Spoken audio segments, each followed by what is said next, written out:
buenas tardes. Bienvenidos a un nuevo programa de Más Salud TV.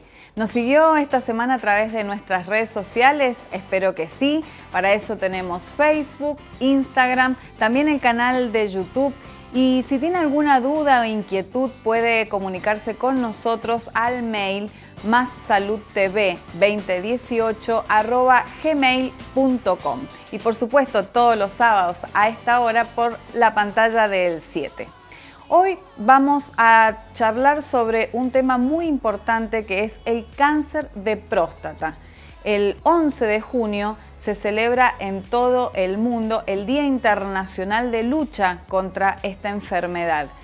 También vamos a hablar sobre nutrición y cirugía bariátrica. ¿Cuál debe ser la ingesta de alimentos que tienen que hacer estos pacientes que se van a someter a esta cirugía, tanto antes como el resto de sus vidas? Y por último, vamos a conocer cómo funciona una guardia de una clínica, en este caso de la clínica francesa, y cuáles son los protocolos que se aplican cuando llega un paciente en emergencia y es necesario salvarle la vida. Comenzamos entonces con el primer tema de nuestro programa, el cáncer de próstata. Hemos entrevistado a un especialista en urología, el doctor Pablo Valentini de la OSEP. La próstata es una glándula sexual, una glándula de secreción interna que participa en lo que sería la producción del líquido seminal, es decir, lo comúnmente llamado semen, y que es el vehículo ideal para el transporte de los espermatozoides para que lleguen en condiciones óptimas a fecundar un óvulo. O sea, participa en todo lo que es la producción de los compuestos que forman el líquido seminal y que de esta manera van a poder transportar a los espermatozoides en las mejores condiciones para fecundar el óvulo. Tiene una ubicación anatómica por delante de la vejiga, próxima al cuello de la vejiga y a la primera porción de la uretra, y es por esto que a todos los hombres nos crece la próstata en algún momento de la vida y puede obstruir parcialmente o totalmente lo que sería la emisión de la orina, la micción, y de esta manera genera los trastornos miccionales que la gran mayoría de los pacientes nos consultan en los consultorios de urología por trastornos miccionales. Y esto no va a tener que ver con lo que te expliqué antes de la producción del líquido seminal. Tengo entendido que este cáncer en su comienzo puede ser silencioso. ¿Cuáles son los síntomas tempranos que nos obligan a ir a una consulta? La próstata puede tener una de sus enfermedades, que es la hiperplasia prostática benigna, que es el crecimiento benigno que la próstata tiene y que los pacientes van a generar esta dificultad miccional. Y por el otro lado tenemos al cáncer de próstata, que es lo que vos me estás preguntando. El cáncer de próstata es una enfermedad que no da síntoma en sus primeros comienzos de enfermedad. Es por eso que nosotros, y además se relaciona, o sea, lo que serían las campañas de prevención en próstata, porque justamente no da síntomas. Al no dar síntomas, nosotros tenemos que pesquisar de alguna manera esta enfermedad y nos basamos en estudios básicamente de laboratorio, que es el antígeno prostático específico, el tacto rectal, que es el examen físico dentro de lo que sería el cáncer de próstata, y en algunos casos utilizamos también la ecografía como orientador a lo que sería la anatomía de la vía urinaria, riñones, vejiga y su contexto con esta enfermedad del cáncer de próstata. Y si es silencioso y no hay síntomas, ¿cómo lo prevenimos?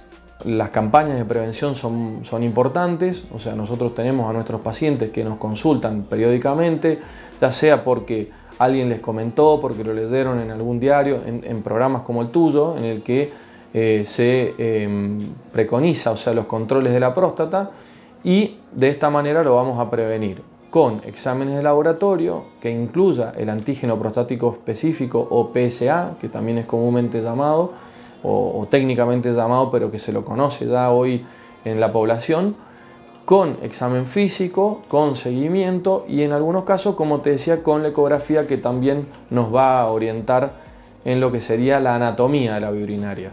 ¿Y la palpación prostática es imprescindible a la hora de diagnosticar precozmente y los hombres en general son reticentes a este estudio? Sí, la realidad es que mucho se habla del tacto rectal y de la importancia o no la importancia del tacto rectal. La realidad es que te puedo decir es que en todas las guías oncológicas de seguimientos de cáncer de próstata o de tratamiento y de conducta del cáncer de próstata, ya sea guías americanas, europeas, la nuestra misma de Argentina, siempre el tacto rectal está presente. ¿Por qué el tacto rectal está presente? Porque es la única manera que nosotros vamos a tener de poder tener una idea de la consistencia de la glándula. No hay otro elemento que me diga a mí si tenés o no un cáncer palpable. Es decir, si yo toco un nódulo sospechoso o categóricamente de cáncer de próstata, y que lo único que me lo va a decir es la palpación. Es decir, mi tacto que me va a decir yo tengo un cáncer de próstata que es tactable. ¿Cuál es la importancia de esto? ¿O por qué nosotros los urólogos hablamos tanto del tacto rectal y se habla tanto del tacto rectal? Porque no es lo mismo un cáncer de próstata que sea palpable que uno que no sea palpable. ¿Por qué? Porque el tacto rectal o el cáncer de próstata que sea palpable al tacto habla de un pronóstico de la enfermedad que no es lo mismo del que no se tacta. Por eso la importancia del tacto rectal. ¿Usted sabe a qué edad se inician los controles y una vez detectada la enfermedad, qué tratamiento hay que seguir? Escuchamos entonces más de la entrevista al doctor Valentini de la OSEP. Nosotros empezamos los controles a partir de los 45 años, pueden empezarse un poco antes si existen antecedentes familiares de cáncer de próstata, como por ejemplo papá o tíos o algún hermano con cáncer de próstata, tienen alguna importancia en la genética o en la herencia, por eso que lo podemos empezar antes. ¿Y sigue habiendo resistencia a hacerse los controles? No, la verdad que creo que es un mito. O sea, hoy en día ya llevamos muchos años de concientización en lo que sería cáncer de próstata y hoy la gente viene sola, o sea, no hay que andarle diciendo usted se hizo el control, es poca las veces. La realidad es que tenemos la gran mayoría de la gente que ya viene a los controles o vienen por primera vez o porque lo derivó algún médico de cabecera, un médico de familia, un médico clínico que le pide sus estudios y lo deriva al urólogo para los controles. El urólogo es el especialista que está capacitado para poder tener una evaluación de esto más globalmente, porque también existen, por así decirlo, bemoles en lo que sería el antígeno prostático que puede estar elevado y no necesariamente ser un cáncer de próstata, o un tacto que puede ser dudoso y no necesariamente ser un cáncer de próstata. Es por eso la importancia de visitar al urólogo, que es el especialista que está capacitado para poder tomar determinaciones o decisiones a futuro en lo que sería la enfermedad o biopsias o demás cosas, o tratamientos, ¿no? Una vez diagnosticado el cáncer de próstata, ¿cuál es el tratamiento? Bueno, el cáncer de próstata lo que sucede es que, como toda enfermedad oncológica, puede estar localizada la glándula o puede tener enfermedad a distancia, o lo que comúnmente llamamos en medicina o en oncología la presencia de metástasis.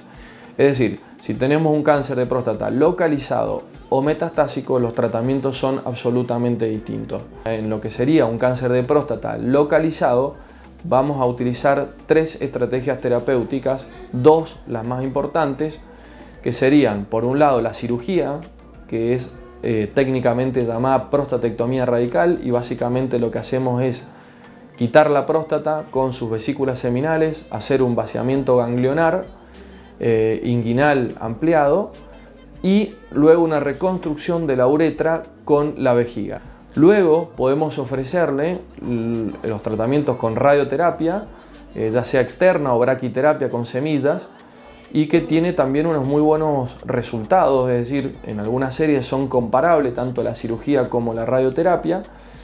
Y por último existe una tercera estrategia terapéutica, que es la vigilancia activa en cáncer de próstata, que esto se reserva para un grupo muy reducido de pacientes, es decir, pacientes, por ejemplo, jóvenes con grupos celulares o arquitectura celular en lo que sería la biopsia de próstata de muy bajo potencial de malignidad y que nos va con antígenos prostáticos bajo, y que nos va a permitir hacer un control, un seguimiento sin hacer cirugía o radioterapia, pero con un control estricto del paciente. Si la enfermedad se moviliza, alguno de estos parámetros se puede movilizar, en ese momento generar una estrategia terapéutica.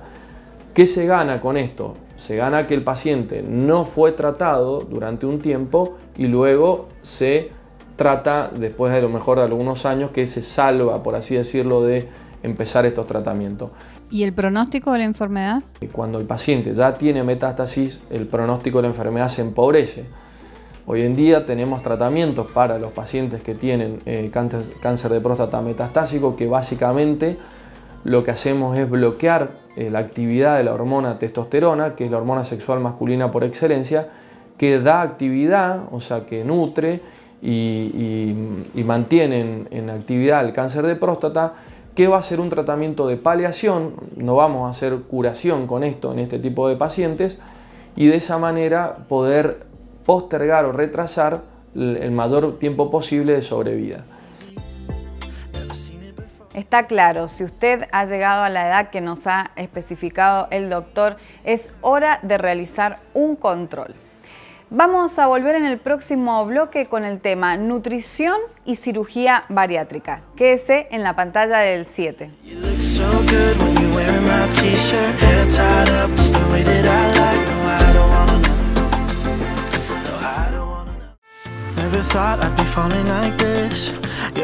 Seguimos en Más Salud TV por la pantalla de El 7. Ya hemos contado en este programa los trastornos que genera en la población mundial y muy especialmente en la Argentina el tema del sobrepeso y la obesidad. Hoy hemos entrevistado a nutricionistas del Centro Quirúrgico de la Obesidad sobre cuáles son las especificaciones, las indicaciones que tienen los pacientes que se van a someter a esta intervención tanto antes como después de la cirugía bariátrica. Una vez que el paciente ingresa a la clínica para empezar su tratamiento con la cirugía bariátrica, se realiza una evaluación con todo el equipo multidisciplinario. Esta evaluación cuenta de diferentes profesionales, psicólogos, preparadores físicos, médicos y nutricionistas. ¿Qué parámetros tenemos nosotros en cuenta a evaluar en el paciente? Principalmente los parámetros antropométricos, esto es peso, talla, IMC, porcentaje de grasa. Y luego continuamos con todos los parámetros de evolución del paciente en cuanto al peso, o sea, la historia del peso, cuando arrancó su obesidad, si es hace 5 años, 10 años, de la niñez. También tomamos otros parámetros como los tratamientos previos, si fue a otros nutricionistas, qué dietas hicieron previamente a la cirugía. Pero principalmente abordamos todo lo que es la conducta alimentaria, es decir, cómo es la alimentación al día del paciente, ¿sí? Cómo son sus hábitos, si desayuna, si almuerza en el trabajo, si realiza viandas, cómo es toda la alimentación a lo largo del día. También vemos su profesión, a qué se dedica, qué horarios de trabajo tiene. También observamos la familia, cómo está compuesta esta familia, quién cocina, ¿sí? Todo lo que abarca la alimentación del paciente. ¿Qué pacientes consideramos nosotros que están en condiciones? Bueno, aquellos pacientes que han hecho tratamientos previos, ¿sí? Tantos nutricionales, ejercicios físicos, psicológicos, pacientes que ya han optado por otras herramientas, sea la medicación, y también pacientes que ya tengan formado un hábito alimentario. ¿Qué trabajamos nosotros con el paciente? Esta conducta alimentaria. Si el paciente es capaz de incorporar nuevos hábitos, es muy importante recordarle que la cirugía es una herramienta, no es una solución mágica, que el paciente los hábitos que incorpora los tiene que mantener durante toda su vida a largo plazo, una buena adherencia a los tratamientos nutricionales, y también evaluar que el paciente mejore su alimentación e incorpore el ejercicio físico. Esos pacientes ya estarían en condiciones de realizar el tratamiento previo para la cirugía. ¿Cuánto deben bajar los pacientes previamente a la cirugía? Es la pregunta que siempre nos hacen al momento de iniciar el tratamiento. Nosotros hablamos de un 8% del peso inicial. Este descenso de peso no solamente favorece el acto quirúrgico, sino que también nos asegura a nosotros que el paciente modifica su estilo de vida. Esto también va a depender del exceso de peso con el que comienza este paciente. No es lo mismo un paciente que ingresa con 150 kilos o un paciente con 110 o 90 kilos. Va a variar el descenso de peso que trabajemos. Más allá del descenso de peso, nosotros trabajamos con un plan alimentario hipocalórico. siempre adaptado a las características del paciente, a todos los parámetros que evaluamos previamente. Esto es para que el paciente adhiera a este tratamiento, mejorando también su estilo de vida. Trabajamos la conducta alimentaria, si es un paciente que picotea, un paciente que consume grandes porciones, un paciente que es desordenado. Trabajamos toda la organización en la alimentación y la planificación adecuada según su estilo de vida. Y lo más importante, que el paciente debe entender que los hábitos que incorpora desde el preoperatorio los debe mantener durante toda la vida, porque la cirugía lo que va a hacer es disminuir su capacidad gástrica, o sea, lo que nos va a trabajar es la porción, pero nosotros con el paciente debemos continuar trabajando en la selección y calidad de los alimentos. ¿Cómo continuamos con el tratamiento nutricional? Luego de hacer este plan de alimentación y esta reeducación alimentaria, cuando el paciente ya está en condiciones de realizar su cirugía, es decir, que se adaptó a estos cambios de hábitos, realiza ejercicio y realizó la evaluación psicológica o el tratamiento que le fue indicado, los análisis clínicos, el paciente pasa a lo que es el tratamiento quirúrgico, es decir, se le coloca fecha de cirugía y 15 días previos debemos trabajar una alimentación muy bajas calorías, son 800 calorías que va a consumir el paciente en una consistencia líquida. Esta dieta es específicamente para favorecer, además del descenso de peso, la disminución de la grasa visceral. La licenciada Pam Pillón nos especifica cómo es el post de la cirugía bariátrica, cuáles son los cuidados que tenemos que tener y también cómo se puede combinar una buena alimentación con nuestro propio ritmo de vida. Luego de la cirugía, el paciente tiene que hacer distintas dietas para permitir que se conserve la estructura que se ha creado. Pasamos por una dieta líquida, que al principio le llamamos líquidos claros, que son líquidos que se pueden ver a través del agua, que eso permite evaluar la tolerancia del aparato digestivo a los nuevos alimentos. Una vez que el paciente va tolerando esos líquidos, pasamos a una dieta que se llama líquidos completos, donde incorporamos distintos nutrientes para permitir que vaya bajando de peso, pero que no se desnutra, que no pierda fuerza, que no pierda músculo, que no pierda vitaminas. Eso dura aproximadamente 15 días. La siguiente etapa es una dieta puré o papillas, donde vamos aumentando las consistencias y nos permite incorporar distintos nutrientes, más proteínas, más vitaminas, y así el estómago termina de cicatrizar y se termina de desinflamar. Al mes aproximadamente empiezan a comer alimentos de consistencia sólida, pero livianitos al estómago. Y a los 2 meses recién el paciente aproximadamente pasamos a lo que decimos una dieta normal en consistencia. Siempre hablamos de alimentación saludable, ya pueden comer carnes blancas, carnes rojas, frutas y verduras crudas. En todas estas etapas tratamos de priorizar el alimento que ayuda a no perder masa muscular, que es el alimento fuente de proteína. Entonces hacemos mucho hincapié en un consumo adecuado de leche, de yogur, de queso. Esto le va a permitir bajar de peso perdiendo nada o muy poquita masa muscular. Al 4º o 5º día de la cirugía es necesaria la incorporación de un suplemento de vitaminas y minerales, ya que por los mecanismos de la cirugía disminuye la absorción o la asimilación de las vitaminas y también ingieren tan poquita cantidad de alimentos que si no agregamos un suplemento extra de vitaminas y minerales, después pueden aparecer enfermedades por carencia.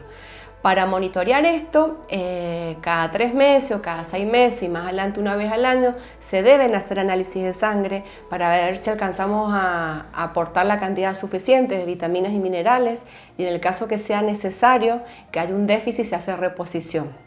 Bueno, el Centro Quirúrgico de la Obesidad acompaña todo este proceso de cambios de alimentación, este proceso de descenso de peso de distintas maneras. Organizamos talleres de educación nutricional que les permite al paciente desgustar proteínas, leer etiquetas, aprender a la selección de alimentos. Eso lo hacemos habitualmente acá en la clínica o también tenemos convenio con la Facultad de Ciencias de la Nutrición de la Universidad Juan Agustín Maza, donde en el laboratorio de nutrición nos permite realizar las distintas preparaciones. Le damos información, los ponemos en acción, damos a probar los suplementos, trabajamos en la selección de alimentos y esto en todo el proceso, tanto en el prequirúrgico como en el postquirúrgico, tratamos de darle distintas herramientas que le ayuden a este cambio de alimentación, que es un cambio que debe perdurar para toda la vida. En cuanto a los aspectos nutricionales en situaciones especiales, después de la cirugía bariátrica, en el caso de la mujer con obesidad, al descender de peso aumenta su fertilidad. Y es muy importante el abordaje adecuado del embarazo post cirugía bariátrica. Se recomienda que el embarazo fuera después del año y medio después de la cirugía, ya que en las primeras etapas postquirúrgicas se consume muy poquita cantidad de alimentos y hay riesgo a déficits nutricionales. Cuando la mujer ya está embarazada hay que hacer controles más seguidos, controles análisis de vitaminas, de minerales, asegurar un adecuado aporte de nutrientes, de calorías para que el embarazo se desarrolle en forma adecuada. Otra de las situaciones especiales que también se trabaja con otros integrantes del equipo de salud es la cirugía bariátrica en adolescentes. En este caso es muy importante el trabajo con el médico pediatra para que el médico pediatra pueda establecer el desarrollo puberal del adolescente, ya que la indicación de la cirugía es cuando el adolescente ya ha terminado casi su desarrollo ponderal, ha terminado de crecer. Hay una etapa donde se comen muy poquitos alimentos, que estos poquitos alimentos no repercutan en el desarrollo de sus músculos, de sus huesos, de su potencial de crecimiento. Otra de las situaciones especiales que podemos mencionar es la cirugía bariátrica en el adulto mayor. En este caso es muy importante el descenso de peso para mejorar la calidad de vida, para mejorar las comorbilidades. Y en esta etapa del adulto mayor, donde cuesta más muchas veces recuperar masa muscular, hacemos mucho hincapié en el consumo de alimentos fuentes de proteína para que no pierdan masa muscular. ¿Cómo combinar una buena alimentación con el ritmo de vida actual? Bueno, yo creo que se puede. La planificación de la alimentación, la planificación de las compras es fundamental. Siempre yo converso con los pacientes, con los amigos. En el día a día uno corre todo el tiempo, tiene poco tiempo para preparar alimentos. Si planificamos las compras, tenemos en la heladera fruta, tenemos verdura, tenemos lácteos descremados. Creo que la clave es no saltear comidas, arrancar el día con un buen desayuno. Si no sé si voy a poder parar a almorzar, hacer un corte igual si no puedo parar a almorzar y elegir algún alimento saludable, elegir una fruta, elegir un yogur, y si puedo disponer, sentarme a comer un plato con alguna verdura, puede ser algún cereal, puede ser algún arroz, alguna legumbre, algún poroto, y también puedo no tener alguna porción de proteína, de carne, de pollo, de pescado, de huevo. Creo que el ritmo de vida que llevamos a veces nos lleva a saltear comidas y a elegir comidas de preparación más rápida. Hay comida saludable que se cocina también rápido. Hay que tratar de, junto con cada persona, ver cuál es su circunstancia que la lleva a alimentarse de esa manera, cuál es su rutina de día, y junto a nosotros los profesionales de la nutrición tratamos de que se logre comer saludablemente. Está claro entonces que el paciente que se somete a una cirugía bariátrica deberá cambiar sus hábitos nutricionales por el resto de su vida, sí o sí, porque si no, todo habrá sido en vano. En el próximo bloque conoceremos cómo funciona una guardia en una clínica. ¿Será como en las series, como en las películas? Quédese con nosotros en la pantalla del 7 con Más Salud TV. Ya volvemos.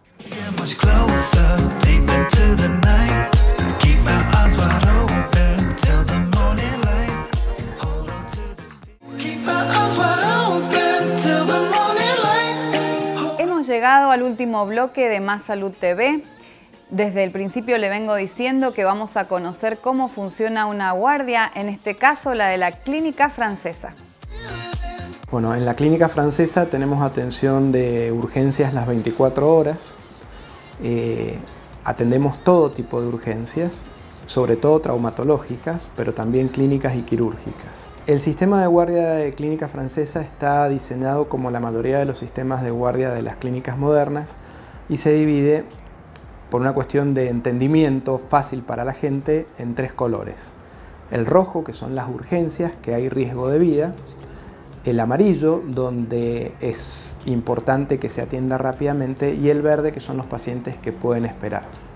Debido a los volúmenes que se manejan, en realidad los rojos se atienden antes de los 15 minutos, los amarillos dentro de los 30 Y los verdes, si no hay rojos y amarillos, se atienden rápidamente y si no, tienen que esperar. El acceso es mediante dos formas distintas. O los traen a los accidentados o a los pacientes con enfermedades graves, o lo traen las ambulancias, que son los códigos rojos y muchos de los amarillos, o vienen por sus propios medios, que son todos los verdes y algunos de los amarillos. Podríamos diferenciarlos entre pacientes traumatológicos y pacientes quirúrgicos, pero a grosso modo, y lo principal que hacemos es traumato, lo que se hace es, se recibe el paciente, se compensa, tenemos un shock room que es precisamente para compensar los pacientes, y se trabaja en equipo entre traumatólogos, terapistas, cirujanos y clínicos. Apenas está compensado, se le hace el diagnóstico, tenemos acá servicio de imágenes completo, si es necesario tomografía, resonancia, como método auxiliar de diagnóstico se utiliza el laboratorio y de acuerdo al diagnóstico pasa a quirófano o pasa a UTI, UTI es unidad de cuidados intensivos, depende un poco de lo que necesites, a dónde termina el paciente. Usted habla de shock room, pero no, a lo mejor no todos sabemos de qué se trata. En realidad, muchos de los pacientes accidentados vienen en estado de shock, o sea, con la presión baja, hipovolémicos, con sangrados importantes, entonces es necesario compensarlos rápidamente y el área en donde se hace habitualmente es en el shock room. ¿Y cuántos tienen?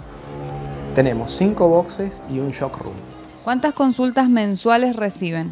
En Clínica Francesa recibimos aproximadamente de guardia 6.000 consultas mensuales, entre traumatológicas y no traumatológicas.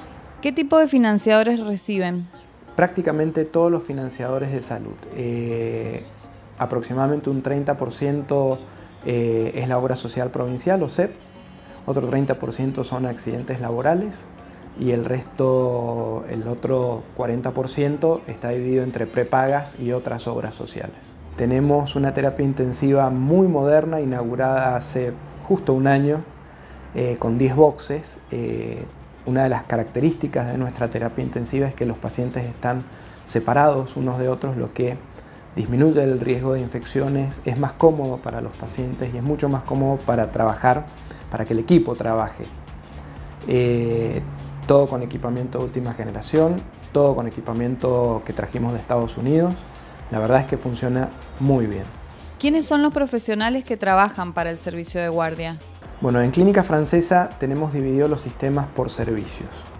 Está el servicio de cirugía general, el servicio de clínica médica, el servicio de terapia intensiva y el servicio de traumatología. Todos estos servicios cuentan con profesionales muy bien formados, con títulos de residencia de primero y segundo nivel y trabajan en general en equipo, lo cual hace que la atención al paciente sea muy conveniente y muy eficiente. La vida en una guardia, muy interesante. Es necesario tomar conciencia cuándo se debe acudir para no saturarla, porque recordemos que si bien hay niveles verde, rojo y amarillo, en ese lugar se salva vidas. Gracias por acompañarnos. Nos vamos a volver a encontrar en la pantalla del 7 el próximo sábado a las 13:30. Recuerde seguirnos toda la semana en nuestras redes sociales, Facebook, Instagram, también nuestro canal de YouTube, y ya nos están escribiendo y vamos a resolver todas las dudas o sugerencias en los próximos programas a massaludtv2018@gmail.com. Gracias por acompañarnos. Hasta el próximo sábado.